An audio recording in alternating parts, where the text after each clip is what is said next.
Okay guys, so I've got the nut off. It's known as a castle nut, and if I show you a good view of it here, you'll see why.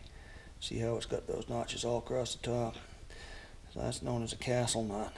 Those notches are specifically designed for the cotter pin.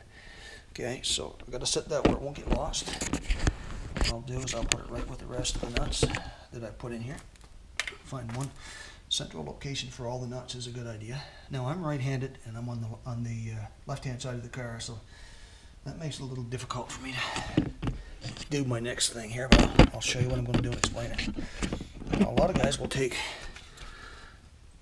and hit this stud right here with a hammer to drive it down and out of that spindle, or out of the steering knuckle. You don't do that. That'll damage that. You won't get your nut back on again.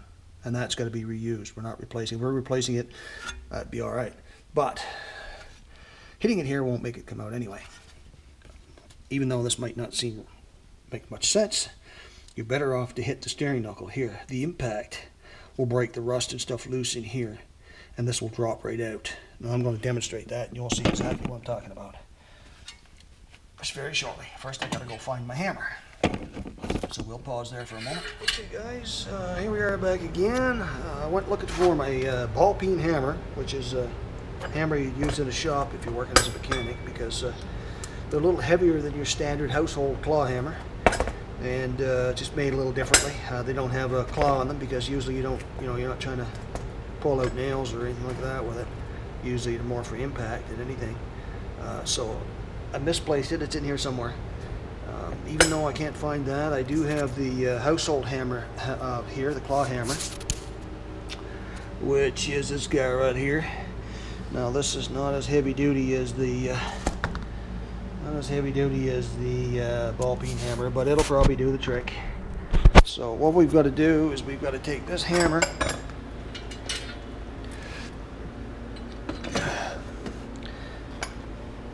take the hammer, and we've got to smack this part of the knuckle right here hard enough that it breaks the rust and crud loose that's in here that's holding that stud in place, and that'll drop down. It'll just it will literally just drop, and then it'll be out of the way. This will be then the piece that's got the brake rotor stuff on it, the spindle, or the not spindle, the steering knuckle, will be free to turn by hand. I won't no longer have to worry about the steering wheel.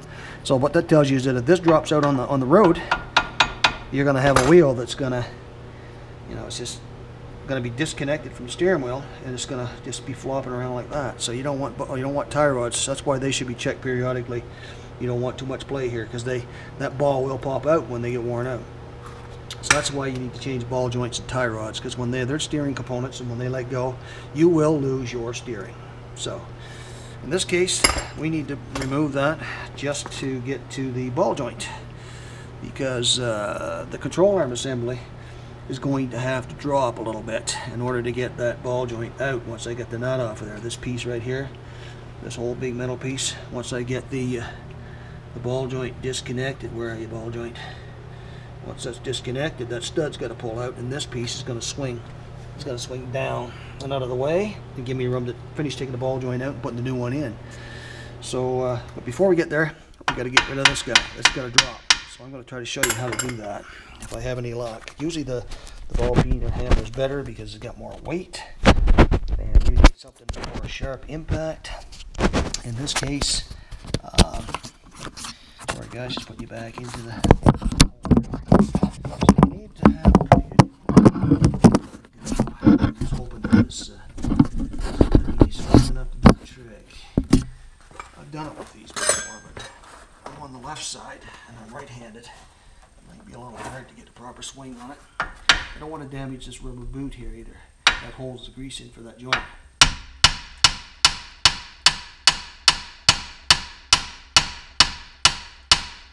Sorry guys, I forgot to mention, you might want to turn your volume down a little bit for a second.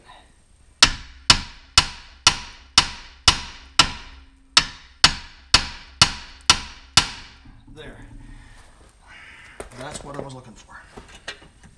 So now what we've got is this. The tie rod end right there. It swung right down and out of the way. And here's the stud with this rusty. Goes up through that hole in the spindle right there. And coming right out through the top. So now that's up the way. You see, now that that's out of the way, I don't need the steering wheel to turn this. I can turn it by hand. And if I turn it all the way out, you see I've got a lot more access to that ball joint in there. And that's what I needed, because I need to get to that nut. It's holding that ball joint in place. Now that nut, I'm trying to get the light in a good spot here. Right there. It's got to come off.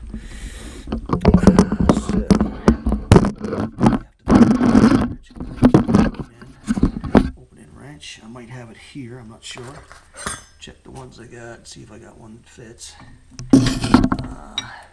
That guy seems to be too small. That's the biggest one I got over. So now I've got to go find one that's the right size, and it's got to be bigger than 7/8. I changed the other ball joint, so I must have one to fit it. Okay. Sometimes when you're replacing these parts and you know you're not reusing it, you've got new ones, which I do. You can cut them off with a welding torch, which I've done many times in the past, but I'm going to try to do this properly with a wrench. So give me a second to find the right wrench.